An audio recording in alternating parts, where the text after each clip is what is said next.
Ladies and gentlemen, welcome back to the channel. I know it's been a while. People have been messaging me, Instagram, inbox, DMs, whatever you want to call it, and saying, Yo, Grizz, man, what's going on with the content, man? What's going on with the content? These Reds are playing football, and you don't want to talk about them apart from once or twice a week. I'm sorry. I'm sorry. I've been busy. If you don't know, I had a baby daughter, and so I've been preoccupied. Thank you, Mush. As you can see, Mush is joining me. But we're here. We're here. We're early. We couldn't wait. I told Mush 10 o'clock. He said post match because I think it's Mush's first appearance on Post Match Khanage. And yeah. So he said to me, post match, you mean like straight after final whistle? I said, no, around 10 p.m. I can't wait. I can't wait. Mush, what's happening, man? How you doing? How's things? I'm great, bro. Loving it. Loving in that space at the moment where every Liverpool game can't come soon enough. Oh, In that space where a goal conceded can't upset me because all it means is that we're gonna score three. So bring it on. Mush, do you know what it is? We're the Incredible Hulks. I've worked it out. That's it. Have to wake us up. We need to be woken up. If people don't know okay, most people will know what Incredible Hulk is, and they've probably seen images of Incredible Hulk, but they might not know the concept of Incredible Hulk, like how it worked, how it happened. Guys, thank you all very much for the comments. I'm on my own today. I can't. All of your comments are being seen and read and heard. Thank you so much, guys. Love you all. Love you all. Love you all. Love you all. If I don't bring up your comment, forgive me. Love you all. Love you all. Incredible Hulk is you get him angry or you hurt him or something along those lines, wasn't it? I don't know if it's before your time, actually. I might be talking to someone who don't remember Incredible Hulk. No, surely you do, right? I was there, man. I was there. I'm not as young as the okay, cool. But you get me though. So Incredible Hulk is one of those. Incredible Hulk is one of those. Something triggers him, or he hurts himself. A bit of affliction, a bit of pain, and then he goes mad. We are Incredible Hulks right now. We're Bruce Banner in the first 10 minutes. That's who we are. We are Bruce Banner. Guys, as you're coming in, smash the like button. I know we're going a bit early, but most of you are coming in now. Coming up to 200 of you already in here. Smash up the likes. You know what likes do? Apparently, likes affect the algorithms such that it gets spread to other people on their YouTube suggestions. Something along those lines. You know, me and technicalities don't go together, but something along those lines. I'm so close to 35K. If you haven't subscribed, subscribe. I'm sure most of you have subscribed. Share, like, tell the people them. We're trying to do bits out here. We're talking about Liverpool out here. And you know what, Mush? The opening line, what you said is, I can't wait for every Liverpool game. 100%, man. 100%. And the thing is, it's such an amazing feeling that not only can you not wait for a Liverpool game, every Liverpool game that's coming up, I'm never thinking about where are the problems, how might we lose. The better the team, I'm like, bring them. Everyone's talking about this Spurs midfield. I'm like, bring them. I want to see this team tested in as many different ways as possible. Like the thought of Bissouma and Maddison coming up against Szoboszlai, for me, I just want to see how Szoboszlai. It's intriguing. It's intriguing, isn't it? We're excited. Like, how's that going to pan out? Guys, we go back. Look, we got to look at the formation to start off with, right? And we knew it's going to be a mad lineup, right? When I mean mad, we knew it's going to be like loads of changes. We knew it's going to be. Shout out to my friends at This Is Anfield, of course, always letting me use their website. Make sure you go and check out This Is Anfield, the go-to website for all things Liverpool. I saw that lineup. I kind of anticipated it. I kind of predicted it. The only one I got wrong was, of course, Curtis Jones starting at right back instead of. Well, originally we thought it was going to be Bajcetic, right? Yeah. As in once the Europa game, yeah. So once it wasn't Bajcetic, once we saw the personnel, then it was either Endo or Jones. What did you make of that? I mean, first I was convinced it was Endo. In some ways, because I thought against Lask he struggled with the pace of the game, which is a worrying thing in itself. So I thought if he plays at right back, you receive it with a bit of time on the ball. You know, it's almost like easing him in, making him feel comfortable, getting lots of touches. But listen, man, Curtis, for me, is becoming a key component in anything Klopp's trying to achieve, man. Like the growth, even from how I looked at him, I'm never one of those who denies when he's talked down on a player. I thought we had outgrown Curtis Jones, but Curtis Jones has shown that he was just a player who suffered injuries for a long time. I'm with you. The beauty about football, the beauty about opinions, the beauty about having a platform, and if you're blessed by God to have a platform, is people hear your opinions and then think that's going to be your opinion till the day you die.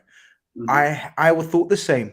I thought we've outgrown Curtis, but I had a but in there because of his non-availability as well. He couldn't get a string of games. Every time he got a string of games, run of games together, he performed well. He captained the team tonight. What a dream come true. Trent's captained the team tonight. Queven Kelleher ended up captain tonight. It's been a fantastic night. We're going to get into it. The Talking Gas podcast says, big up, Grizz. Keep up the quality work. Thank you. How was Kwanzaa? He was on loan with us last season. We are going to touch upon Kwanzaa. My friend, we are going to touch upon Kwanzaa. I wanted to, even if Mush didn't want to speak on Kwanzaa, I wanted to speak on these two centre-backs. Kwanzaa, the creator. I'm happy to speak about him, man. Even before that, I want to speak on Kwanzaa and Konate partnership.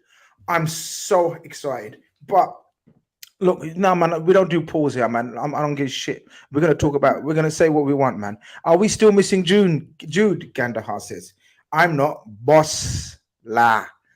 Yeah, look, we're going to touch upon, I don't know what you want to call him, man. Like, we're going to come. We're going to get there. We're going to get there. We're going to get there. We're going to get there. Arif says, what was that Sabozalai goal? We're going to get there. We're going to get there. Calma, people. I know everybody wants to talk about that. Oi, Kwanzaa with more assists than Mudryk. Oh, shit. Wait, Chelsea won today, though, right? Apparently, someone told me. Yeah, they beat Brighton. Wow. Imagine we get Chelsea in the next round. But guys, as I said, smash up the like button while you're here. Let's get the show going. Let's get the show cracking. I saw the lineup, Mush, and of course, the Curtis Jones inverted right back. Did you see the thinking behind it? Because I don't know. I mean, I'm whatever Klopp says, man, at this stage. Yeah. Listen, based on how we've been this season, of course. But I think what I saw with Jones playing there was a real statement and almost like a bit of mind games before the game began, telling Leicester that we believe that what we are going to do to you is more important than the threat you're going to provide.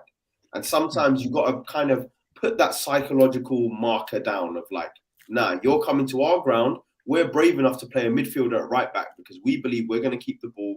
We believe we're capable of keeping possession and scoring. So I thought it was a really good statement, to be honest, with playing Jones there. Ability-wise, I had no doubts. Like, for me, if Bajcetic can play there and he had a really good second half on Thursday, there's no reason why Jones would struggle because I think Jones is, for me, walks into the England squad and stuff at the moment. So, wow. Yeah, I think so. What, Conor Gallagher and stuff get picked? You telling me Jones? Yeah, no. Fair point. If you gave me that example, I didn't even think of that example. You're spot on. Yeah, I think that was the thinking. I agree with you in terms of we're going to get the ball, we're going to keep the ball, we're going to play ball. Endo's going to be the DM. Gravenberch, Elliott, Curtis Jones inverted. We're just going to keep the ball.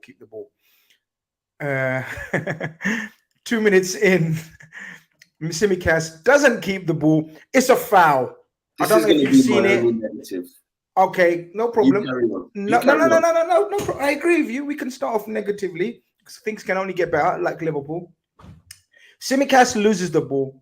I personally think it was a foul, and I personally think it was offside as well. But no VAR, we can't complain. We have to go again. Play to the ref's whistle. I don't know why he went down like a. Just bring him down. I don't know. All right, you spent half of the first half on the floor, didn't he? I feel as though you want to go. So go. I think the reason I actually would not be as harsh on Tsimikas if the people who rate him didn't overrate him so much. Because the big thing about Tsimikas is there was this whole thing last season of like, I can't wait till Robertson's out this team. I hate that. We just need Tsimikas to go. And what people forget is, however badly Robertson was playing last season, every time Tsimikas played, he played worse. And the thing is, for me, like, I'm going to give him some leeway because obviously he doesn't get minutes all the time. But Grizz, football at this level is competitive. When you do get minutes, you've got to show why you should be playing. And the Thursday game, how many times did the ball roll under his foot? How many times could he not see a pass? How many times was he carrying the ball during the counter-attack where he should have passed it and he didn't?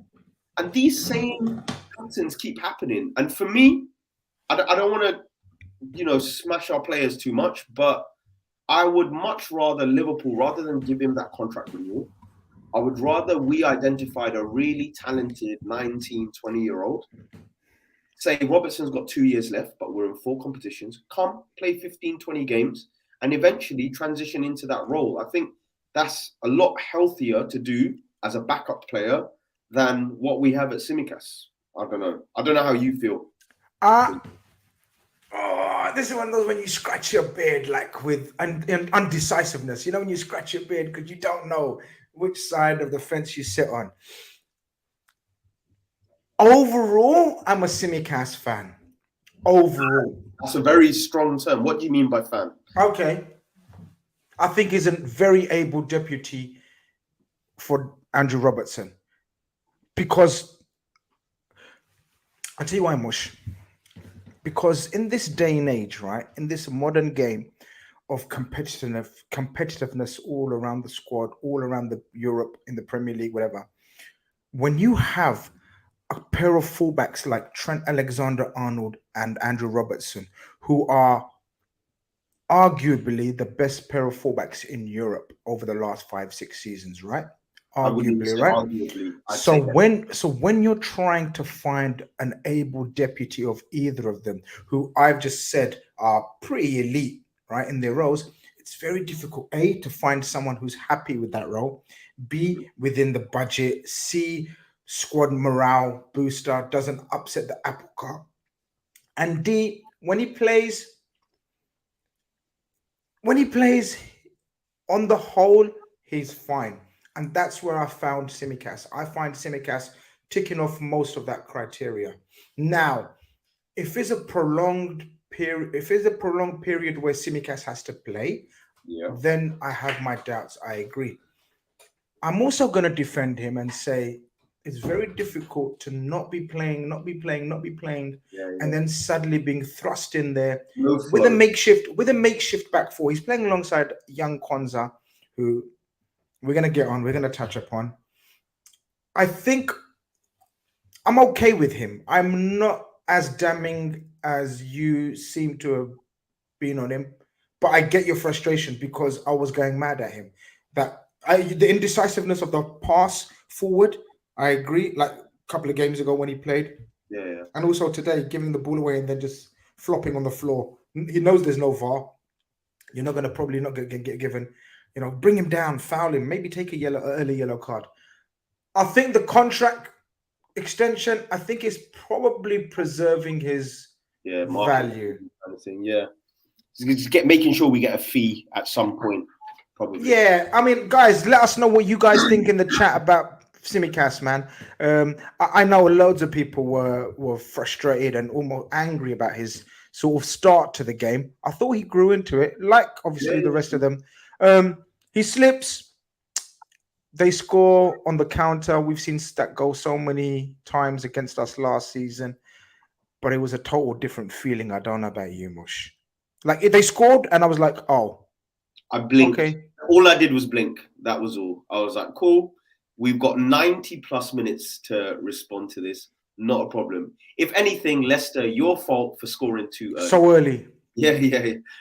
I actually said this in WhatsApp earlier. I was speaking to Toby and a few others, and I literally said, with Liverpool now, it's at a stage where if you haven't scored 2, you better accept your fate because the goals are coming, and that's how I feel about this team right now.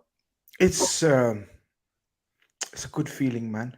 We've had some distressed feelings last season. Yeah, We man. were very down and we were very somber and just couldn't see what was going on and the energy. We Mush, didn't, we didn't have a everything. shot on target against Forest away, bro. That's the struggle we came from. But do you know what it is? And there was a lot of anger, maybe, suddenly on the timeline. Like, why the fuck we still going behind and all blah, blah, blah.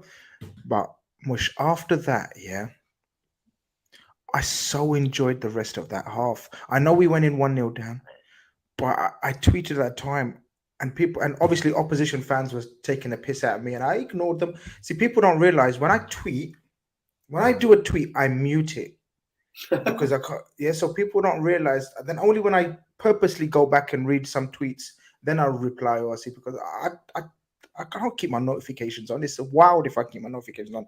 So I said, and obviously a lot of opposition fans were riled by this. They were like, "Oh, you was cussing Man United, you was cussing Chelsea or whatever." Yo, are you watching? Yeah. Are you watching the game? Are you watching football? Are you watching Liverpool? Elliot, um, Young Doak, Gakpo, Kwanzaa. Are you Gravenberch. watching Gravenberch? Are you watching them press? Are you seeing the energy? Are you seeing this team that plays once every month together, maybe, or you know what I mean? They're the second string. Are you really watching what I'm seeing, and you're comparing them to your big Man Uniteds and your big Chelseas? Get the hell out of here! It was so good to watch. Do you know what I loved as well? Actually, is in the first half. My favorite thing about how we were playing was, and look, because you've watched a lot of football as well. Sometimes what happens when the team is down or losing, everyone passes it to the other player to take responsibility and do something risky. Everyone will play safe, safe, safe.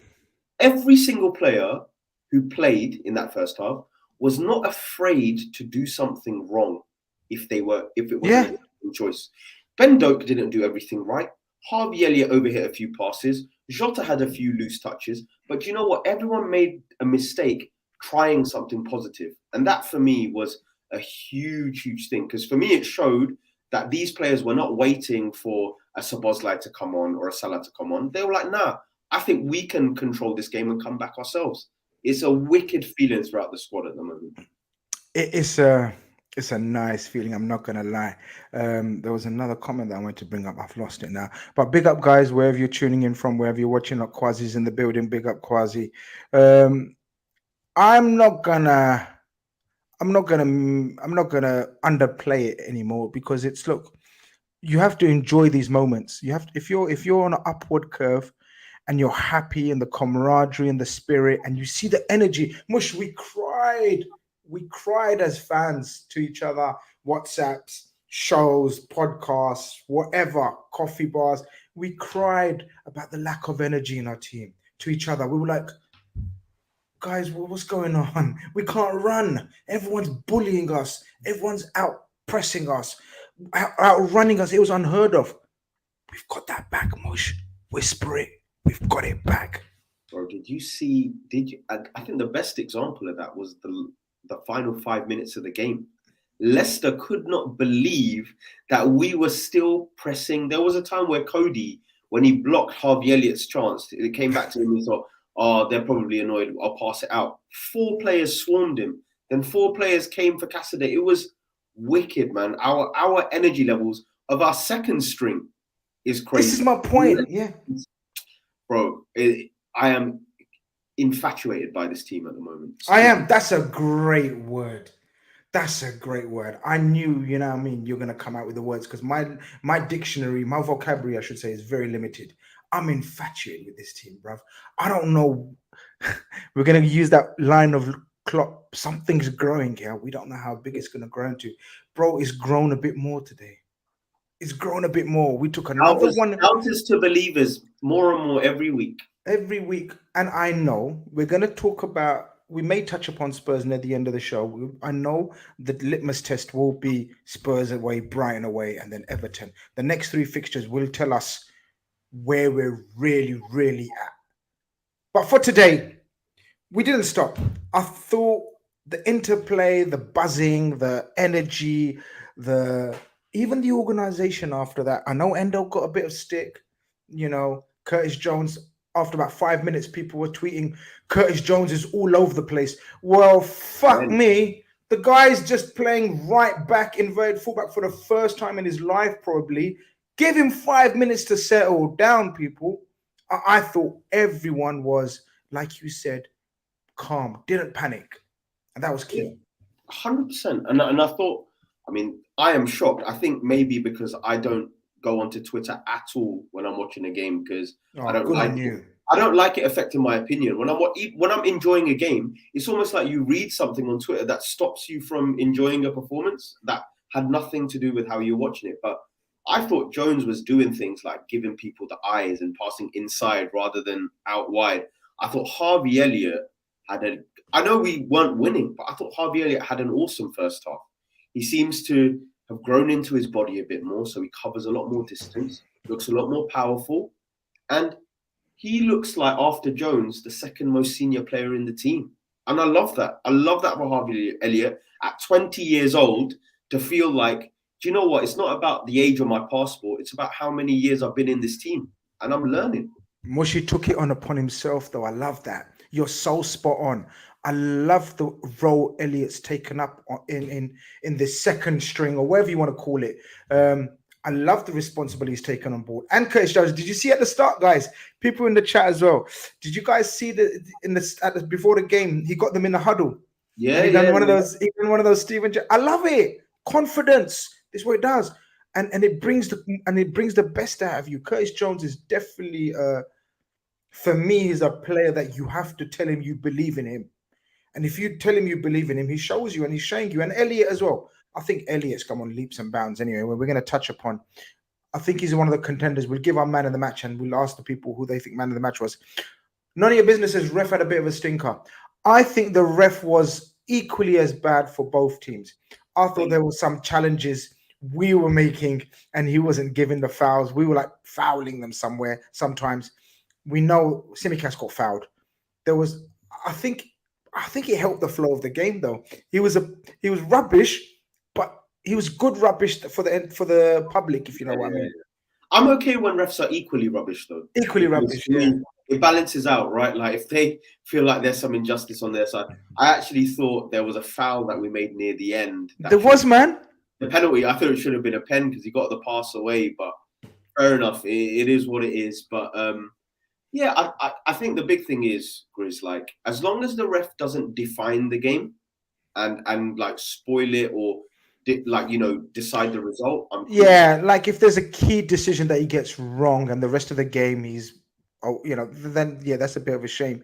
But I want to start off by talking about, obviously some of the incidents, and it was very clear to see, Mush, the major threat was get the ball out to this young prodigy, Scottish prodigy.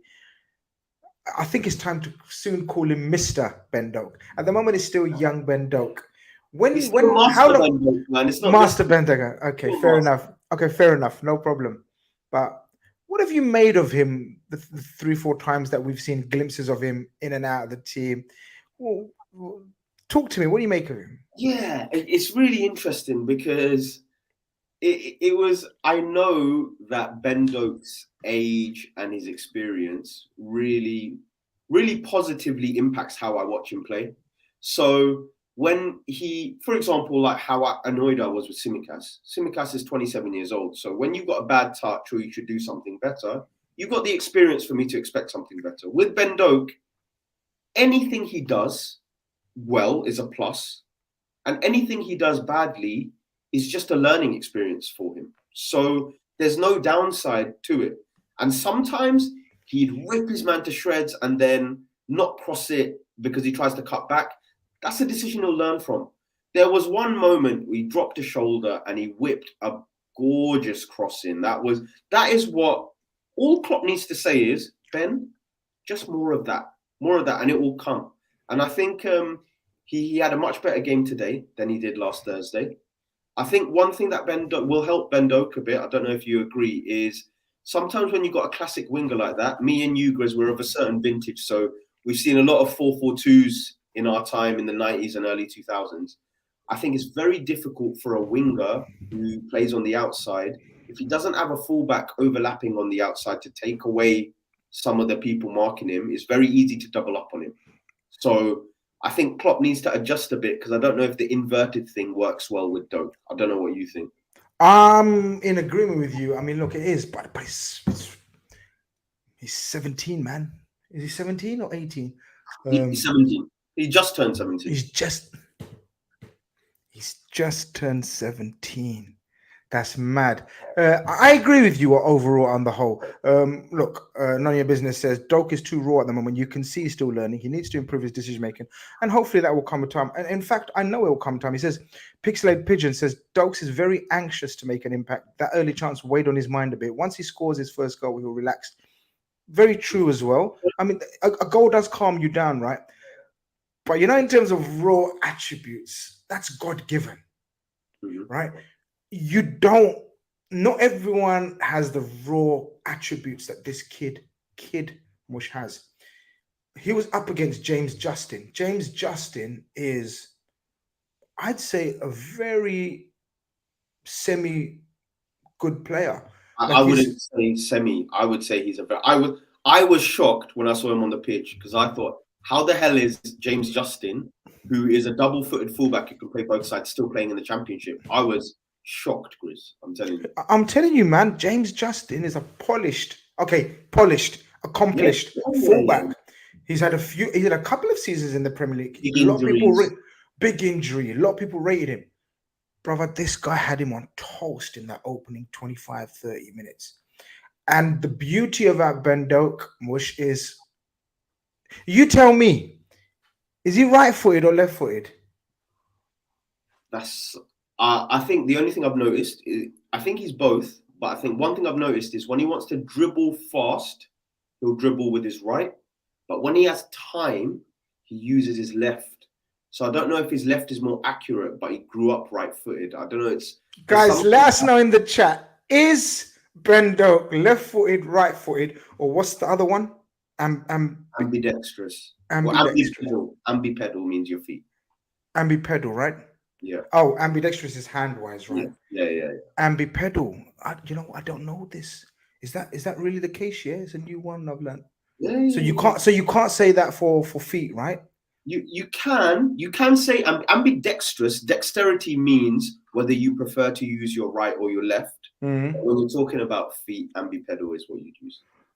It's a learning experience. We're learning, man. People are letting us know right-footed. Right, but left almost as good. His right is definitely his stronger foot. Right-footed. Okay, similar to Lallana. That's a great shout. I don't mind that. I mean, look, not in terms of before people go mad, not stylistically, but in terms of comfort on both foot. I thought it was brilliant, man. I thought you love Endo, you any chance you get, Grizz, you really see something there, don't you? Yeah, I honestly, I just wish we could fast forward and see what he's like in 2 years. Not even 3 or 4 years. I want to see him in 2 years, Mush. Can I ask the chat something? I want to ask the chat. Do you guys think that Ben Doak will go on to be a first-team key player for Liverpool, or will he be a very good squad player? Where do you guys see Ben Doak? In like how? Okay, give a time scale. I'm going to say from 22. So he's got 4 to 5 years to become this. But the final form of Ben Doak, do you see him as a staple Liverpool starter, or do you see him as a squad like a Jota, part of the squad? Some good, some bad. Fair enough. We will big up my Ibrar. Ibrar's in the building from Luton. Big up Ibrar. He says EFL draw. Let us know who we get, guys. Obviously, we're on live right now, but let us know who we get. Just as a sideshow, who do you want? Mush, any preference, or do you just want to are you one of these bring on anyone, or do you want to just get a home game against whoever's one of the low teams at home? That's it. Nah, I'll tell you why, Grizz. 2 things. I think having competitive games in cups keeps the legs warm in the right way. It means that the weekend Premier League game doesn't come as a shock because you've played against a Tranmere Rovers or something like that. You're warm because you played good opposition. And the second thing is, mate, back in the day, we've had some shock. Even in our best years, people would say our bench isn't good enough, let alone our second string team. I think we've got 2 teams that can win cups. I think you're getting me excited, man. Yeah, man. It's true, man. Bring me a Brighton, bring me a Chelsea, bring me a Newcastle, bring me whatever. Our second team has players who start for Portugal and Holland in it. How many teams have that? Good point. Gomez and Salah weren't even involved today. Gomez, Salah, and Thiago weren't even involved in the squads today. There you go. Wow. Zig says, not getting ahead of myself, but Doak is Dalglish 2.0. Doak will fly. We have to be patient, but he has the potential. Mazway says, absolutely first team. Doak, team player always. Depends on who we sign after Salah leaves. Interesting one. That's an interesting question. Doak, the real deal if given time. His ceiling is high. All goes well. He could be a starter. Niji says squad player 100%. Depending on his development, he could be Elliot Jones type squad player. I'll take that, bro. I'll take that. I'm not even really, what I mean? I'm not being harsh at all. I don't have unreal expectations. Yeah. If he's not ready in 2 years, I don't mind. He'll still be 19 years old. It's fine. It's not a problem. Sugar Saint says if he's a start in 4 years' time, he'll be worldy. First team in time. Greetings from Hungary. Mohammed says he wants Newcastle at home. I don't really want it. No, I'm not. You want an easy night at the office? What's yes, on? Man. No, come on, man. Right. I never get that carried away and say, yo, bring on Real Madrid and we want and this and that and give us Man City. No, man. I want the easiest route possible to the final. I don't give a shit about this hype, bro. I just want to win trophy after trophy after trophy. The full final started. Let us know.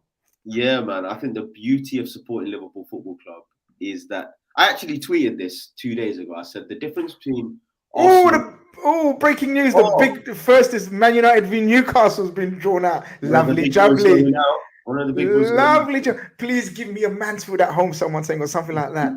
Bournemouth. That's a tough game though. Away. That tight ground on a Tuesday or a Wednesday night. I don't like that. I don't know, man. I don't like that. What do you guys think? What would you rate that draw out of 10, guys? I don't know, man. I don't like that. I don't like that much. I'll tell you why. Because I think they're in that funny place where they're going to try to put one over us and play a strong team. Or do you think they're going to be worried about relegation? And they're not doing. They're just above the relegation zone at the moment, right? I think they're 17th at the moment. That's a great point, Chris. It depends on where they are in their season. If they've won 2 or 3 games, got a bit of a cushion, they might go for it. But if they're still struggling, their manager's name Iraola, isn't it? It's Iraola. I wanted a home draw, man, above anything else. Really? You want home draw, League One and Championship until Wembley, don't you? That's I'm not about this hard life, bro. I worked hard all my life to have an easy life. If you know what I mean. Arsenal have got West Ham away. Oh shit! Some big teams are going out, bro. I'm telling you. Oh, this is key. No, but if we can get through this, that would be Man United, Newcastle gone out. Man City have gone out tonight. No quadruple for them. Arsenal potentially going out. Well, I think West Ham, Arsenal. West Ham away. West Ham beat Chelsea. West Ham are doing well this season. It's not like we had an easy game against them. I think West Ham are in that position where, because they're quite settled in the league, they're going to try. They might just try win a cup, innit? You know what I mean? David Moyes needs some trophies. West Ham who are 18th, who are shocking. Do you get what I mean? They've used that Rice money well. I can see Arsenal. They have used it, man. They have. Let us know who the rest of the draw is, guys. Bournemouth away, yeah, we know that. Everton, Burnley, another 2 Premier League teams. Much of a muchness, right? Who gives a shit, yeah? That's the way I see it. Who gives a shit? Well, I think then that means Chelsea get the easier draw because I don't remember. Spurs are already out. So who's else? Brighton are out tonight. So So there's. Do you know what? AAC has made a comment there, and I think it's an interesting discussion because I want to know what you think, Chris. Because that point I was making about, I feel we've got a squad of 18 to 20 players now rather than a squad of 11 to 13. Why shouldn't we try and win the cup when we know that there's so many players outside the squad? Where do you see it? Or are you one of those everyone needs to be fit for a Premier League weekend only kind of thing? No, I think we should try to win as many trophies as we can, but obviously there's priorities. Mm-hmm. So I'm not saying give up on the League Cup at all. No. Yeah, I think we can't compete with City playing in all the cups. The Prem and maybe the Europa is what should we be focused on? No, I don't think that. Especially if we're gonna build or we're trying to build a squad that can compete. And now we believe, like we've discussed from the start of the show, we believe now that we have a squad that we think is pretty much 16, 17 man strong. Like out of those 16s, I think we could pick any one of those 16, 17 players. So for example, Gakpo today was motivated like fuck. Yeah. He was Jota was ready. He was running up, he was ready. Elliot was like a man possessed. Gravenberch knew he had a role to play. I can make myself, a starter in this team. You're right about the motivation if they keep going in the cups. So I think we should keep going. Blackburn have got Chelsea. Another easy draw for Chelsea. Chelsea at home to Blackburn. Although nothing's easy for them these days, right? Chelsea, nothing's easy for them. Yeah, exactly. Back to the game. I don't know how it was 1-0 at halftime, guys. I have no idea. Their goal led a charmed life. I don't know. I can't remember some of the chances, man. Bro, Jota sat down on the ball. How about that one? What happened with that one? Can you describe what happened there? I think Jota's instincts are. It was Doak, wasn't it? Who had the chance? Was it? No, it was Elliot. Clipped it in with his left foot, and then I think honestly, Jota's instincts are so good. He got there so early. He was so early. Like it was just ridiculous. And then of course Doak hit the woodwork, which was super unlucky. I think he hit it way too high. I think that was an issue. Like you're so close to goal, don't really need to do that. Again, no issue. He's a kid. What was the other woodwork one? I'm trying to remember. Comments? Who else hit the woodwork? I don't remember the second one.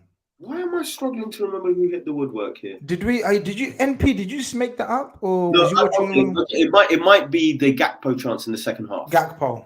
We're just talking about the first half, guys. No, we're talking about the first half. Yeah. Okay. Doak and Gakpo, they're saying. Okay. Yeah. Yeah. Oh, the goal line clearance.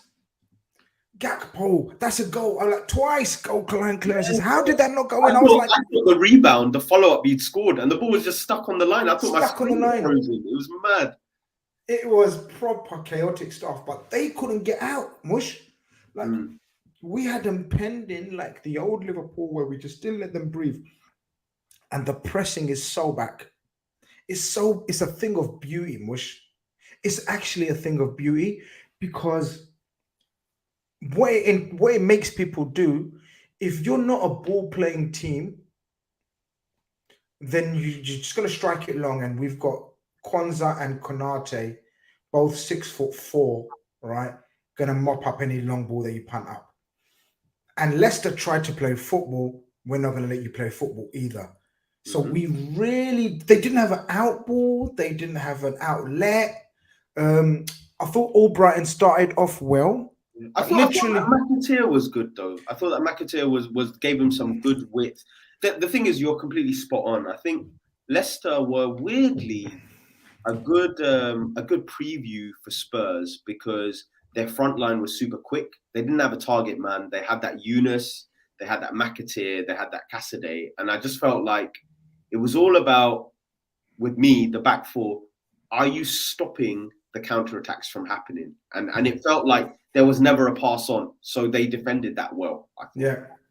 No. I was only joking, MP. I knew you wasn't lying. We just forgotten who the woodwork was. I knew you wouldn't lie, man. He cleared twice. He's right. None of your business is right. I hate him. You know that. I don't know about you. Leicester City irk me.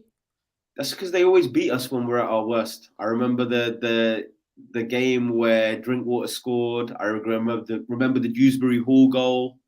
You know, Leicester always catch us on a bad day. I think that's why. I think Conor Cody's a prick. Really? He used to play Yeah. for us. He's Everton, man. Man. I can't stand him. For me, he's not a Liverpool player and ever was. Really? Yeah. Ban him, man. Don't. Nah, he's not part of the Liverpool folklore. Banish him from our history, bruv. The way he's always aggy and motivated. Like, this is a League Cup game. He hasn't even been starting for Leicester, and at the start of the game, he was motivating everyone and giving it that. Like, let's get him early. These lot of kids. Let's hit him early. Like all that business. Shut up, man. Like, shut up. Who are you, man? Like, do you know what I mean? He's like overdoes it. Maybe he's one of those characters that he knows the cameras are on him and he's overdoing it. He might be one of those. He's a bit of a wind-up merchant as well. Wind-up merchant. Yeah. Liam, actually, I don't think he's a wind-up merchant, you know. I think he's just naturally, what, annoying? Annoying. One of those naturally annoying people, man. Big up Liam sent in a super chat. He says, scariest thing about Liverpool is due to selection choices, injuries, suspension. We possibly haven't fielded our best starting 11 this season yet. Liam, what is our strongest starting 11? What is it? I don't know, man. I genuinely don't know. Whoa. Emika says, I beg to... Our press is pretty weak. Emika's got high standards, evidently. What about it is weak, Emika? How about that? I'm no, but you're too nice, man. I think Emika's not watched Liverpool much in the last few games. Are you seriously criticizing our press this season? We can criticize aspects of our defending in the opening 10 minutes for sure. Our concentration levels for sure. Letting the individual mistakes, letting the ball and Trent giving it away. Trent against who scored that goal where we gave it away into midfield. Remember we discussed whose fault is that? Mika's. No. In the second game where we gave the ball away. When Trent gave the ball away in midfield, that part. Or was it Virgil gave the ball into midfield into Trent or something? Virgil passed it into Trent. He lost it. Touching it. Bournemouth. Yeah. Yo, come on, man. Hurry up, man. Get the likes up to 200. Quick, before we do anything else, guys. Come on. We're going to talk about the second half and what was, but let's get the likes up to 200. You guys know my ratio. Come on, I work at 50-60% ratio of viewers to likes. Come on. We're a great community here, so let's smash that up. People are trying to give the first 11, man. I don't know, bro. We'll discuss that on another show. I couldn't believe it was 0-0 at halftime, but like we said, I was so calm. I was so calm. I was like, we might need one of the big boys off the bench, but overall, we're gonna win. We're gonna smash them in the second half. We just need that first goal early, nice and early, and then we're just gonna pepper them. That's exactly what happens. What did you make of that equalizer? Double Dutch connection, intricate play. Talk to me. I'm sure all of us, the angle that the camera was on when Gravenberch received the ball, you didn't see the quick feet, the quick 1-2 he did for the pass. It sent two Leicester players completely the wrong way because they all thought he was going to the left. He actually passed it to the right. And then Gakpo, like you said, point to prove. I think Gakpo's big fault these last few weeks has been too many touches, too careful, too conscious of what everyone thinks of him. This was turn, smack it, and let out a bit of that frustration that's been there, man. But Grav, bro, what are you thinking of Ryan Gravenberch? Because we talk about Gravenberch because we spent money on him. We talk about him like there's some expectation there of him being established. You know that he's younger than Bukayo Saka. Oh, this is a kid. This is a kid. Oh shit! I didn't know that. Yeah. Shit, man, bro, this guy's gonna grow for us, man. I'm telling you, he's a sweet footballer. And he's technical. You can see the Ajax academy flowing through those veins. He's a sweet footballer, but he's getting stronger. And you know what? He's gonna, we're gonna put him on a fitness plan. We're gonna put him on a conditioning, strength and conditioning where he's gonna be rock solid. How'd you say this? Has deals says Blackburn gone easy draw. referencing Chelsea, of course. Yeah, he cooked at Ajax, definitely. Nick says, oh, Gravenberch quality. Did you see Some shout. I'll wait, man. Paul Pogba's he's a good brother, Paul Pogba. But one thing, Grizz, you see in the first half when the ball was bouncing in the air near the edge of the box and everyone thought Gravenberch was going to chest it, but then he turned and let it land on his body and it suddenly became a shot on goal. Do you remember that? Yeah. See, those are technical things that you either born with the instinct. Yeah. Exactly. Go on, you go for it. No, you go on your point. No. I just love talking about Liverpool players playing well, and I think this is a player who is now in that space of Gravenberch knows, like, look, I've trained with the guys who are starting ahead of me, and I think there are a few things that I can do that they maybe can't. And now he's gone from showcasing that he's a dependable member of the team to showing I actually add more value than them. And if you give me a chance, I'm going to show that. It's not an unhealthy, jealous way. It's just saying, do you know what, Jurgen, when it's minute 58 and we're at White Hart Lane, rather than you looking to Endo, just have a peer over and just see what I've been doing and think of me as a better option. And I love that a 20-year-old kid, he's still a kid. It doesn't matter if we spent 30 mil on him. He's still a kid, has that approach to his game. I love it. Yeah, I love technical players, man. He's got, do you know what? And how many times do we hear that cliche? He's got a great touch for a big man. Yeah. Or he's got quick feet for a big man. He has all of that. He's quite big.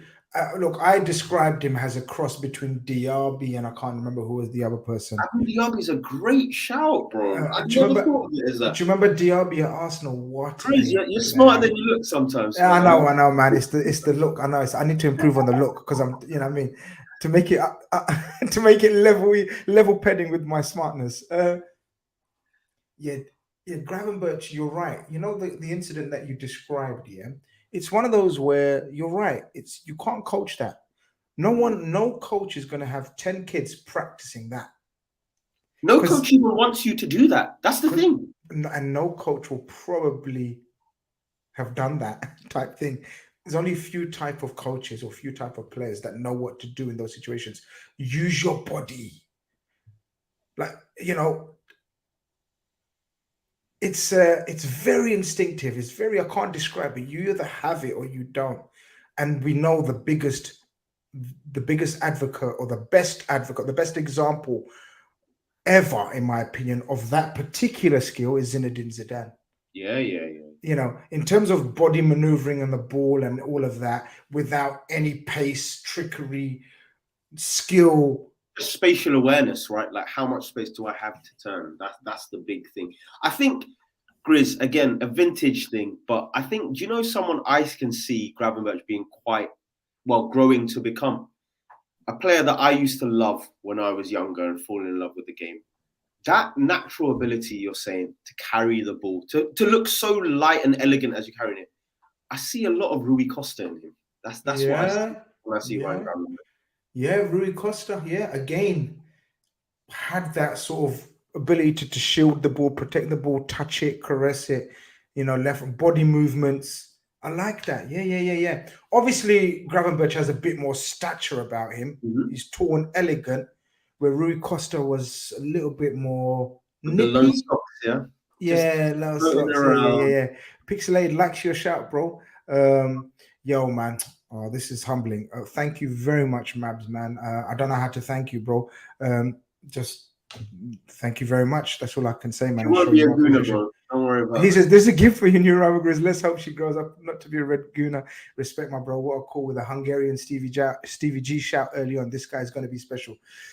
We're gonna come to him, but we always get there eventually, Grizz. We're gonna get to that guy, man. I guess we gotta get to him actually, because we've spoken about the equalizer. Gakpo is the cleanest striker, second cleanest striker at third. Who's second? Hold on. I gotta do a poll. I'll do a poll. Um, he's a crisp striker of the ball. I think he's third. I Who's second, think though? You need to tell me who's second. You keep saying I don't know. I don't know because it's I hard know to. who I think is second. I know who I think is second. I think first, naturally, we're all thinking it's Szoboszlai. People are going to think I'm crazy for this, but I think the second cleanest striker of the ball is Darwin Núñez at the club. Disagree. How? Because you've forgotten who I'm thinking and who you've totally forgotten. Listen, unless you're about to say John Arisa or something like that. No, man. Now Liverpool. Oh, what Trent? Come on, man. I think Trent's shooting lets him down a bit, though. He's But striking of the ball, man. We're striking of the ball. Hold on, I need to do a poll. But you talk me through. I'm gonna give you the honor and the pleasure of talking through that thunder bastard of a goal. Because he comes on the pitch. He comes on the pitch. Yeah. He has actually a bit of a patchy start. Like he gives the ball away. He always has that, though. I've noticed that. It's been like 4 games where it takes him a few minutes, like the team, basically. First thing I want to compliment, because I think he's a bit of an easy target for me as well. Endo did not see that wrapped pass between the lines. There was literally, to play that pass that quickly and with that much fizz on it, fantastic. More of that, please. Be brave. Always do it. Bro, then it's just about, Grizz, what is it about a shot that comes off the bar that just feels good? There's no better feeling in football, right? Like, surely. You know what? I don't even, hold on. Let me just add another option. Who's the other one we said? Gakpo. Right. I've done a poll, people in the chat. Start the thing. Very simple. Get voting and hopefully we'll have an answer, clear, definitive answer. I've asked who's the cleanest striker of the ball out of Gakpo, Szoboszlai, and Trent. Now it might be a bit biased because we've just seen Szoboszlai score an absolute thunderbolt. How Gakpo has snuck himself into that. Gakpo's a clean striker of the ball, Mosh. Okay. Do you know what? I'm being unfair. He's crisp, man. Look at his finishing. The thing is, my criticism, Grizz, is probably more about he doesn't do enough to give himself those chances to shoot. That's probably my bigger criticism. You're with the right person when it comes to talking about that, because I famously cussed Gakpo before he came to Liverpool, and that was one of the reasons why I said, Man United, that first goal, wow! Remember that clean strike, man.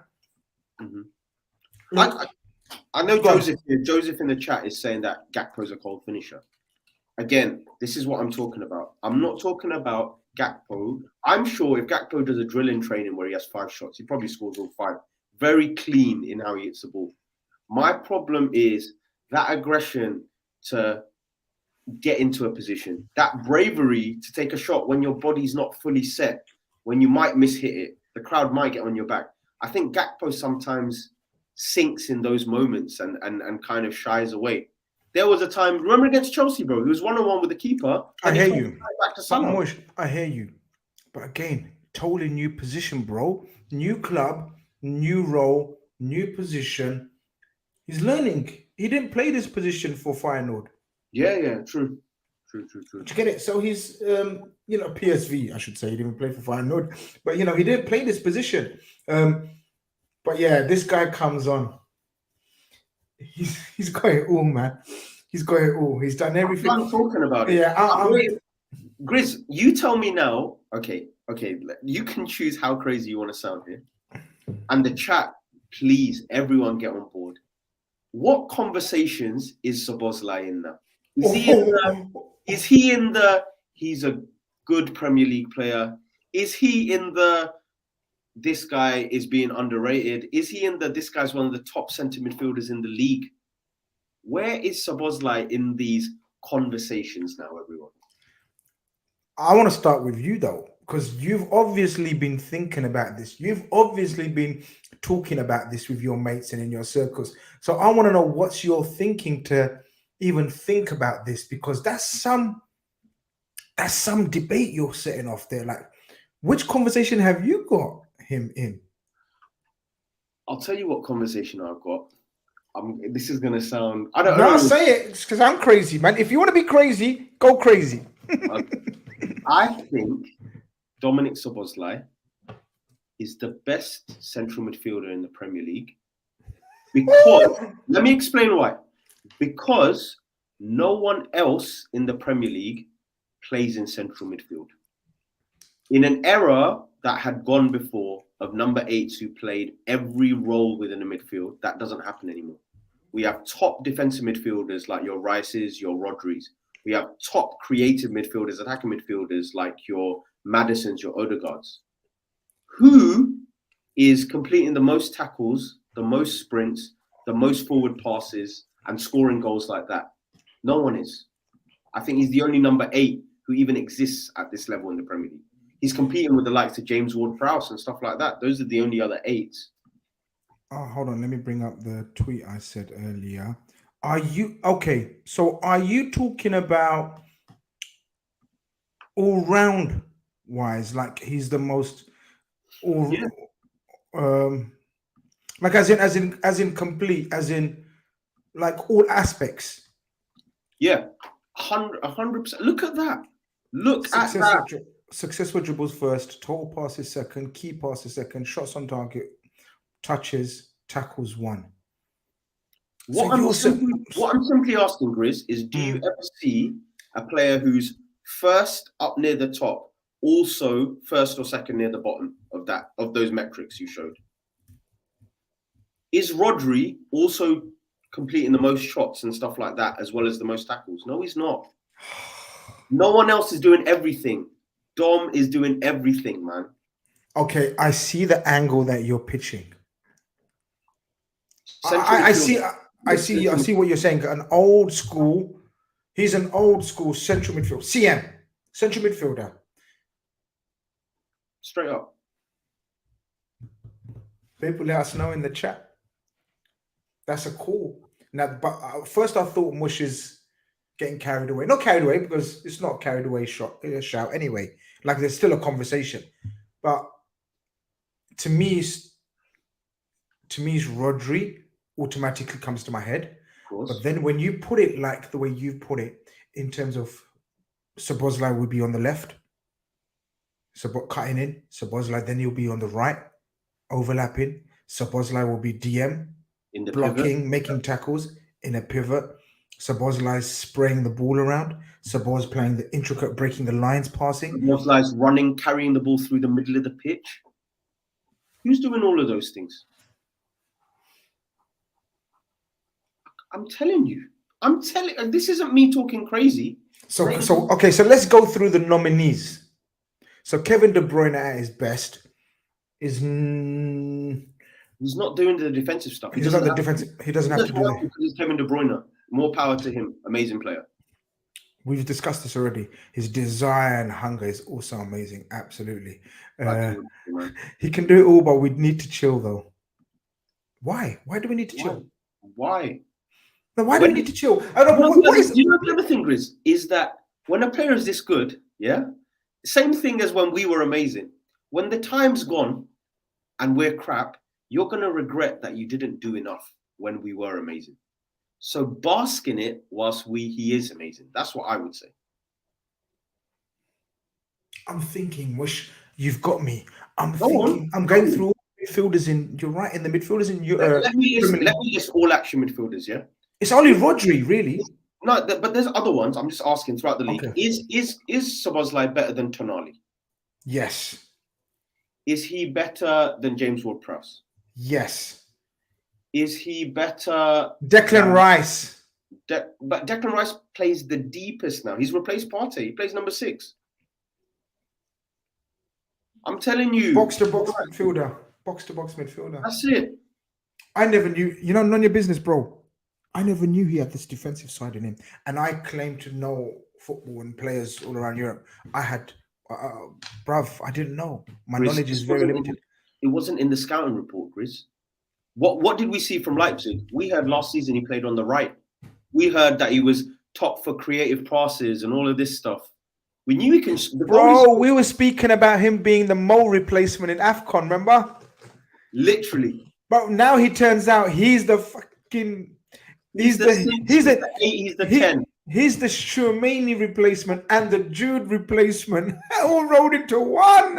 Amazing player, man. Amazing player. And the thing is, I'm kind of excited, a bit nervous, like my kid's got an assembly or something, yeah. But you know, like on Saturday, that Spurs game, it's the first game where everyone gets to see him. So it's like my child is performing in front of everyone. Oh, you think he's at that level where what, you don't want everyone to know about him? You want to keep him under wraps? No, it's not that. It's almost like your kid's been rehearsing in the living room every day, and now they're actually going to perform in front of everyone. I have no doubt he'll perform, but it's like suddenly he's got to get used to the stardom factor. Suddenly now, after he plays well on Saturday, every week everyone's going to watch how he doesn't play well, if he doesn't play well. Do you get what I mean? Wayne Rooney said the best players are always hated. Do you get what I mean? It's going to be that. Right now, no one minds Szoboszlai because no one's taking him seriously. From Saturday, everyone takes him seriously. Bro, you know, we've cussed, well, not we, but a lot of people have cussed Big George about his dealings in the summer and whatnot, right? But can I give him some credit?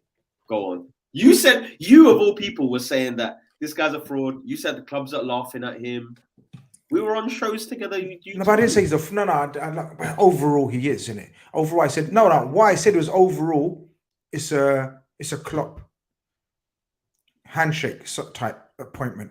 But the one thing I give him credit for, and I did say it on that show, and I said, according to what I've been told, he's the one who knew about Szoboszlai's release clause. So, bro, he might be shit. He might be the laughing stock of the summer. He might be temporary. He might be everything that we said. But this is his contribution. It's all over. He's knighted. He's on Michael. Hey, he's Michael Edwards level, bro. Bro, he brought us the best midfielder in the league. Yo, Bissouma's going to be good. Yeah. Listen, Bissouma is flipping sick. For me, he is the best performing midfielder in the Premier League at the moment. I just think he's... Well, along with Szoboszlai. So, yeah, definitely. But I just think there's very few defensive midfielders in world football at the moment who are doing what Bissouma's doing. Bro, Bissouma's getting past... I think... Oh, and I know we're going to move on to this and stuff, but I'm really worried on Saturday. I'm actually not worried about this team when it comes to pressing and stuff like that. You're right. We're really good at that. I'm really worried with what West Ham showed about if a player is able to be athletic and carry the ball through the middle. Bro, Bissouma's like a monster when he carries the ball. Yeah, but I'm not, honestly. Serious, right? Yeah, last season I would have shit myself. But I'm not this time. You're not shitting yourself. If he's running at McAllister, you're not No. Because you got Curtis Jones and Szoboszlai, his bodyguards, brother. And possibly Gravenberch. Because I think Jurgen Klopp's left it out in the lurch there. He brought Gravenberch off early. He brought Curtis Jones off early. I think there's a nice little... I noticed you didn't mention Endo there, bro. What was going on there? No, come on. Like... No, look, Endo, you gave him his flowers, right? So I'm going to give him another batch as well and say he grew into that second half. In the second half, he won every 50-50. He counter-pressed. He broke tackles. It was mini Fabinho in that second half. He didn't let them out. He was one of the factors of not laying out. Redfellow's a big up, Griswold, great win. Big shout out to Endo. Thought that was his best performance tonight. He was great. And Dominic, what can I say, man? We have the man. That's what I'm saying, brother. You're spot on, bro. You're spot on. Emmanuel says, Grizz, please don't be humble on the big six. Spurs will not be beating us this weekend. Draw at best for them, bro. Until it's for me, it's the toughest game of the season so far, without a shadow of a doubt. I think it's the best two footballing sides in the league so far. Right now. Yeah. I think easily. And I think that's my worry, which is, you know what you're saying about stopping Bissouma? Even if we can stop Bissouma, it's very hard to stop when there's two or three very, very talented players in the middle. Like, bro, if Bissouma runs past one player and another player comes to stop him, someone like Maddison is going to turn McAllister. Do you get what I mean? because Maddison is a fantastic footballer. I hear you, but I think you're underrating McAllister's tenacity. I thought McAllister was light work. I thought like you. I thought McAllister's slow and he's going to be easy to walk past. But McAllister's shown me a bit of fight. You know? Yeah, he's shown me a bit of doggedness. Tell me, give me some confidence. What is it about him that you've seen that is dependable? That Argentinian little dog in him, bruv. Even though he lost a couple of duels against Thomas Suchek, it was fucking a big animal beast. Yeah. McAllister wasn't shy, bro. And I love that about him. McAllister, okay, hear me. Let me land before you go mad. McAllister's on the ball attributes are, of course, far superior than the player I'm going to compare him to in terms of his doggedness and tenacity. Lucas Leiva. That's a big shout because Lucas Leiva was one of our best tacklers in our worst period. Like Lucas was there for the dark days and actually did well, man. You think he's as good as Lucas Leiva at tackling? No. See? Just his determination. You're such a tabloid. You're such a tabloid. No. That's what I'm asking. Is it his determination that you're seeing as the same? That's what that shout is giving you. That's what that shout is giving you right now.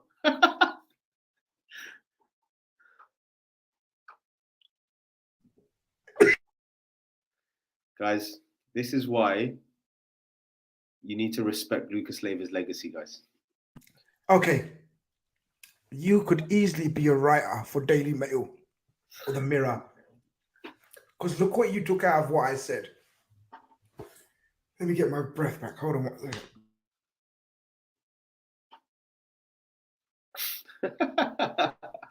Definitely wrong pipe, bro. That little chicken popcorn piece went down the wrong pipe. But anyway, I said, so McAllister is streets ahead of Lucas Leiva in terms of on the ball. I said off the ball, in terms of his tenacity and his willing to try to be a dog out there, Lucas. Now, it seems like you're a fan. I disagree. Every time you try to mention it, you've seen what's happening to you, Chris. That's how much credibility there is to this. Okay, it seems like you're a big fan of Lucas Leiva, and I think I've offended you. You have, because I think... Are you a big fan of Lucas Leiva? I'm a big fan of Lucas Leiva when he was at his best, yes. And the reason why is that even though we were 8th in the table, Lucas Leiva would always be first in the Premier League for most tackles won, most interceptions. Do you know who he was like? He was like Palhinha at Fulham. That's exactly what he was.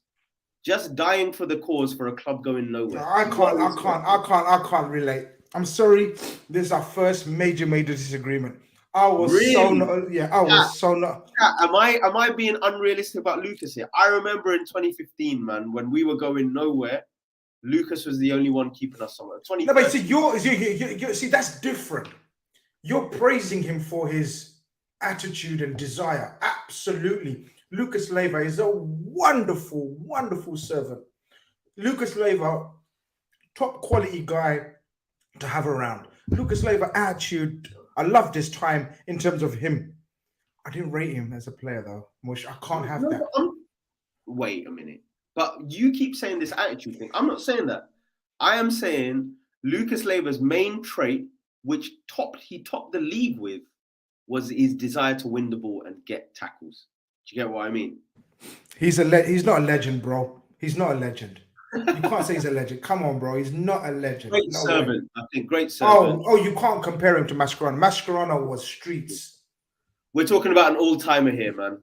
Bro, look, I don't want to go back to the Hendo, yeah, but Lucas was a Brazilian Hendo, bro. Listen, I'm a fan of Henderson, so you're not going to but that's not slander. Why does everyone have to be elite?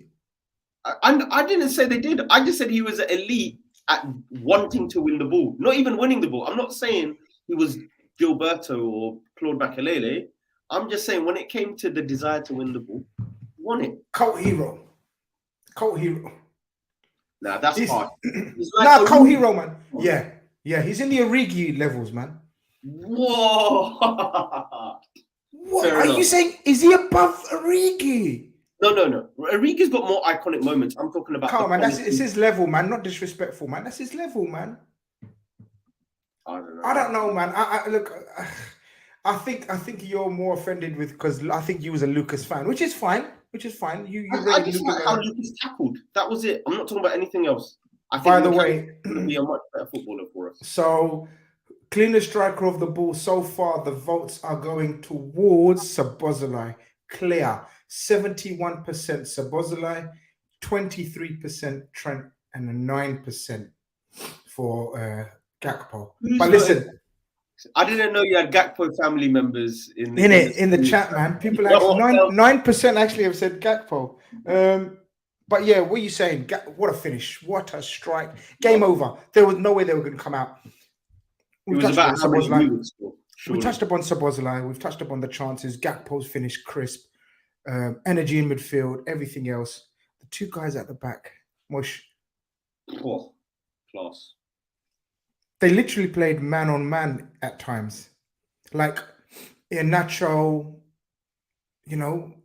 again, another not Premier League proven. Well, he is Premier League proven because he's played in it for 3 seasons or 4 seasons. Nacho? Yeah. Of course, he's got 50 Premier League goals, I think. Oh, can someone double check that? If that's the case, no way he's got 50 goals, bro. You're getting a bit carried away there. Check. No way.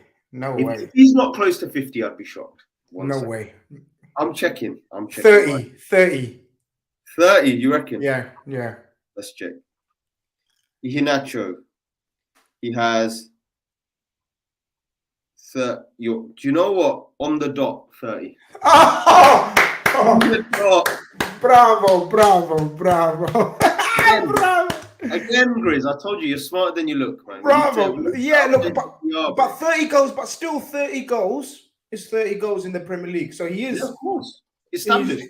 He's established Premier League. Bro, Kwanzaa and Konate ate him alive, man. And not only him, everyone else around them. Because after that, there was only one NDD chance near the end of the game. Oh, I love these shouts. VVQ, you know. Hey, VVQ, yeah? Is he Dutch or is he from... No, he's English, man. Oh, is he English? Yeah, I'm pretty sure he's in English. Gerald Kwanzaa. Guys, remind me if he's not, but I'm sure he is. Can we also actually be amazed at the fact that these levels that Kwanzaa is showing is his second ever start for Liverpool Football Club? I loved it today. You don't know why at Warrington, bruv. Come on. There you go. He's Warrington. He's local to Liverpool. He's a local boy, man. Mush. Konate, everyone knows what I think of Konate. Because when people talk about Saliba, I always say, bro, can you just calm down, please, with the Saliba? Saliba's good and very good and up and coming. Konate's already won and played at the highest level. Konate's a level above Saliba. Please don't come with the Saliba chat yet. Grizz, you don't need to say anything for a player who plays in the World Cup final for the deepest squad in the world and also is in that position as well. Yeah, and it's also the best player on the pitch in the Champions League final. You don't need to say anything. You don't need to say anything when those are the levels. It's all has anyone looked after Vinicius as good as Konate done in the Champions League final? Of course not. Of course not. Bruv. Kwanzaa. This is what I'm saying, man. Comments. Guys are saying we can't win all the cups. We're talking about Kwanzaa, we're talking about Gomez, we're talking about Van Dijk, we're talking about Iba Konate, yeah? 2 of them need to play in the Premier League, 2 of them need to play in the cups. Choose your combination, any of them can go and win a trophy. Easy. I know we need to stay calm. We don't need to. We don't need to stay calm. But Gomez has got the longest winning run in Europe's top 19 games now. Yeah, unbeaten. Longest in Europe. Forget your Madrids, forget your Bayerns, forget everyone. Liverpool Football Club. So now say what you were going to say, but remove the I don't want to say anything crazy because it won't be crazy because that's how good we are. Please go ahead. No, I was just gonna name some of the players that didn't even get on the pitch today. When such a scintillating performance. And I know it was only Leicester, but I'm telling you, Leicester were motivated. Leicester were up for it. They were good. Leicester They were didn't look good. shit. Yeah, They were trying Leicester. to go They forward. They played were trying to football. press. And we just, in that second half, it was people like that brother in the chat earlier that said our press is not all that. God, bro, watch that game again. Watch someone throw in the stats in terms of possession and I can't get onto the other website now, it's too late. But I was going to get the stats up. I thought it was the most dominating second half you can get, and obviously it's topped up with the Jota goal. Konza wins the ball, Gegen pressing at his best. Brilliant. Wins the ball as they're about to leap into attack. He wins the ball. Doesn't kick out of play. Decides to dribble down the line. And he doesn't even hold on to the ball like to waste time. He has the confidence to go down in the box and calmly not thrash the ball across or just clip it into a corridor of chaos, we call it on the Red Fellas, or chaos. Actually looks up. Picks out a pass. Oh, hey, Jota. Oh, we can't beat this guy, man. The shitter he plays, the better the goal is. Honestly, brilliant. I've realized Jota. Brilliant. The shitter he plays, the better the goal he scores in that game, right? That's mad. I'm done cussing Jota, man. Now when I see a bad touch, I'm like, I can't wait to see what happens when he finally gets in front of goal, man. Bro, where does he pull this shit out from, Jota? Sometimes you see him controlling the ball and you're thinking, yo, come on. You tell me. I don't know. I don't know if I rate him or I don't rate him. I don't know what I even think of him now. Bro, his finish, that was PlayStation shit, eh? That shows like he practices what he watches. Yeah, that's a Holden L2, I think. I don't know. You know this shit. I don't play anymore. I haven't played in a little while. But that was so bro, if Benzema done that, we'd be loading it. If I don't know who, if Vinicius done that, if I don't know, if Pedri done that or Lewandowski done that, we'd be talking about it like, yo, 22 shots on goal. And they had 2 in the second half. 22 shots on goal. That's what we want to see. 57% possession, 29 shots with 10 on target overall. I thought it was more possession than that, guys. There's no way it was 57%. Well, I'll take your word for it. I'll take your word. Yeah, look, I just accept the heavy touches because he'll give me a goal return. You just have to accept it, yeah? Listen, bro. I would love Arsenal fans to have an honest conversation with themselves of the things they accept Gabby Jesus doing. If Jota played for Arsenal rather than Gabby Jesus, we might have been talking about a very different season. Oh, are you going there? Of course I'm going there. Oh, You think with the amount Arsenal create, Jota would have scored 22 goals last season. Jesus ended on 13. I might put that out in the Twitter sphere tomorrow and see where the Arsenal fans come in back. The big 6. I want to know. Oh shit, that might cause a few flutters, man. I see where you're going with it though. Listen, like you know, Grizz, forget the touches. Those 2 goals, we talked about this, that he scored near the end against Spurs. Is there anyone, how many players in Premier League football do you trust more on their weaker foot across goal? He's cold, isn't he? Killer. It's Bro, crazy. that goal topped it off from you. Lovely finish, 3-1, game over. Nice. We've got Bournemouth away. We'll deal with it when it comes closer. When is it? A couple of weeks' time? Because I know they're quick time. It's not a big delay, is it, in these games? Yeah, because the final happens by March, isn't it, or February? So they play games quickly. We'll check it out. I mean, look, we'll speak about it. Look, it's not the most 31st October. Okay, people are saying, Grizz, you must bring this conversation to the big 6. All right, Jota over Jesus. We'll discuss that. 30. What did you say? 31st October. Oh, so we've got a month. Okay, yeah, we've got a month. So I think now what we do is every week we concentrate on the Europa now. So it's Europa League. I mean Europa. I know what you meant. Yeah. Europa Premier League for the next 4 weeks, it seems. Oh, hold on, there's an international break. That's why it's 31st of October. Who needs to watch international football right now, man? I want to watch the Reds. Guys, man, look at these, man. Nunes 4 goals, Salah 4 goals, Diaz 3, Jota 3, Gakpo 2, Szoboszlai 2.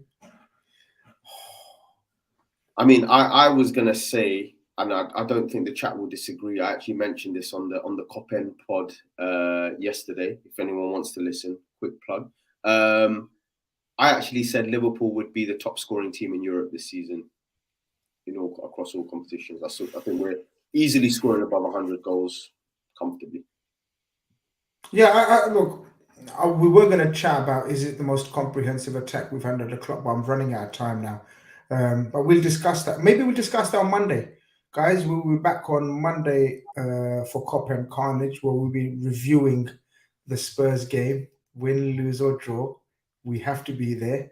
If we lose, no problem. We'll face it. As well. We will have a Spurs fan with us as well. So if we lose, we have to face it. No problem. We are men and we have to face it. If we lose, if we win, we will be there, of course. And if we draw, no problem. Will you take a draw right now, Mush? If I give you 1 point guaranteed, guarantee you 1 point. No. No, because I think we're winning 3-1 there. Oh, you're on fire. I think we're winning 3-1. I think we're gonna score first. I think this is gonna be a game where we score first. Spurs are gonna equalize, and then we're gonna score 2 goals to kill the crowd and send that Spurs crowd home. I know it's happening. You're on fire today, bro. Our classic scoreline for you. We are 3-1 FC, bro. I'm telling you, every game is 3-1. 3-1, 3-1 mad. Chris, when Nunes scores his goal, I just want you to message me, because the feeling you're gonna get when Darwin Nunes scores in a big game is gonna be like no other. Well, I'm gonna be there. I've managed to source a ticket, so I can't wait. Nice. Yeah, so it's gonna be interesting. I'm still a maybe. So if I'm going, I'll let you know. Okay, 100%. Make sure you let me know. We got to finish off with, I think it's a bit of a hard one, because I don't think we're going to choose the same one. Man of the match. Oh,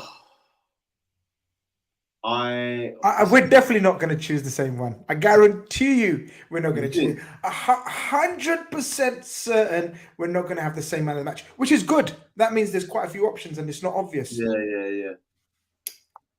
I swear, if you choose Ben Doak, I'm leaving this studio right now. But I think... Can you please not try to predetermine my thoughts, please? As long as it's not Doak or Tsimikas. Stop it. No, it won't be Tsimikas. All right, it won't be Tsimikas. Okay, I'm personally going to give man of the match to Curtis Jones.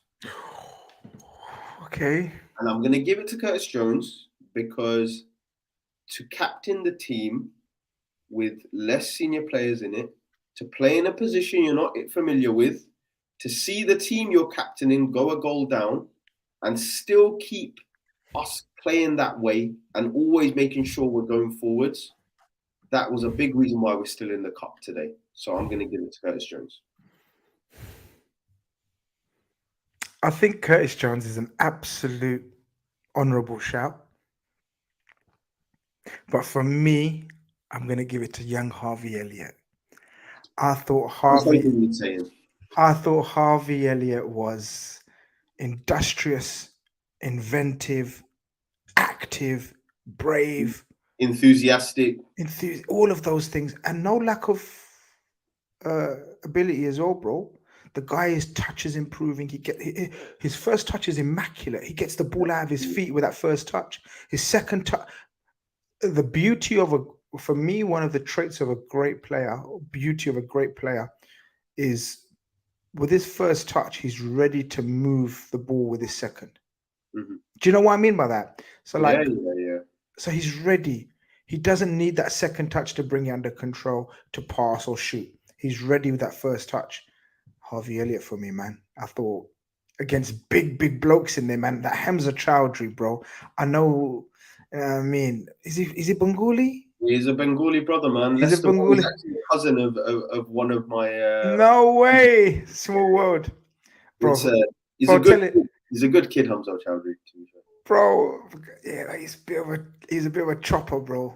Yeah, he's a nasty piece of work on He's the pitch. on that pitch, bro. He's looking to break ankles and shit. And he done a couple of tackles on Elliot. Elliot stood up against an Ndidi came on. These are big Premiership again. That word, Premier League proven players, and our youngsters held up nicely. For me, Harvey Elliott deserves some praise, man.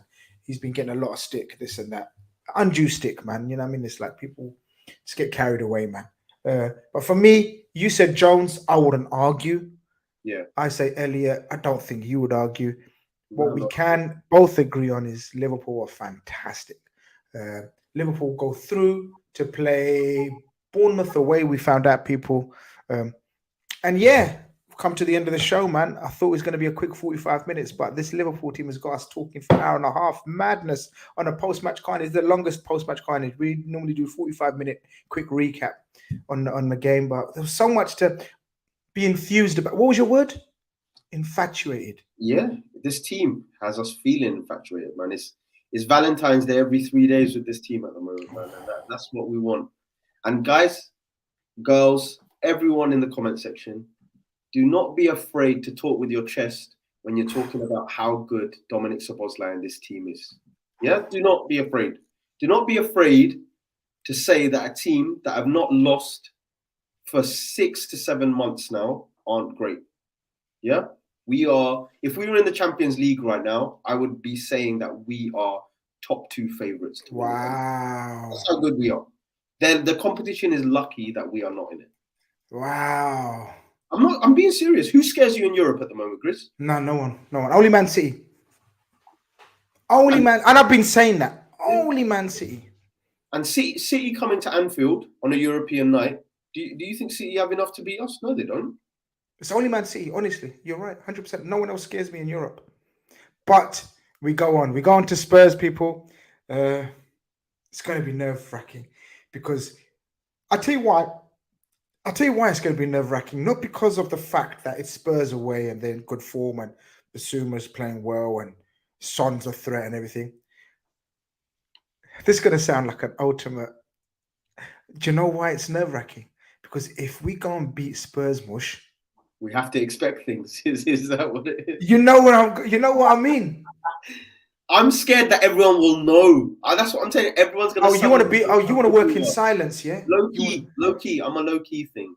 Nah, bro, if we go and get 3 points from White Hart Lane, I'm still gonna call it White Hart Lane, even though it's one of the most outstanding stadiums in Europe. If we go and pick up 3 points from White Hart Lane, Mosh, it's time to talk on Monday. Grizz, it's time to talk, bro. I'm telling you, it's time to talk Grizz, on Monday. A simple question: if in the next 2 weeks, if we get 6 points from Spurs and Brighton away, what are you thinking? Tell me what you're thinking. Chat, tell me what you're thinking. No, I can't. Listen, relax. Calm down. 6 points there. Tell me what you're thinking. Let's bring it back. We are unbeaten in 90. We continue the winning streak, people. Unbeaten streak, winning streak, call it what you want. Another 3 goals scored. That is now 4 games in a row where we have scored 3 goals. Trent Alexander to come back, Virgil van Dijk to come back, Joel Matip to come back, Diaz, Salah, Nunes to start, probably on Sunday. Things are looking on the up. We will be back for... I've got a preview on Friday with the man Toby himself. Me and Toby will be doing a little preview on Friday. Make sure you check that out. Make sure you go and check out Cop and Fracas. Make sure they're doing great work on the audio podcast side. Check him out. And then we will be back on Red Fellas on Sunday. And then hopefully we're speaking about a positive result on Cop and Khanage on Monday.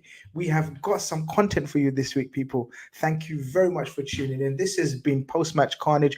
Don't forget to like on your way out. Subscribe if you haven't. And if you have subscribed, share, tell others. I want to get to this 35K before the international break. That's my target. That's what, 2-3 weeks. We can do it. Mush, thank you very much. Always, bro. It's always a pleasure speaking about Liverpool when we're like this, isn't it? I'm buzzing, man. I'm buzzing as well. But calm down. Can you calm down, please? I think I think we both got a little bit carried away, but it's okay. As you said, it's okay to get carried away sometimes. Like I said, you'll regret it when the time is gone. Do it when you're on top. Exactly. People, messages are coming in to like and subscribe. Don't forget to do that on the way out. We'll be back sooner rather than later. Take care. Peace.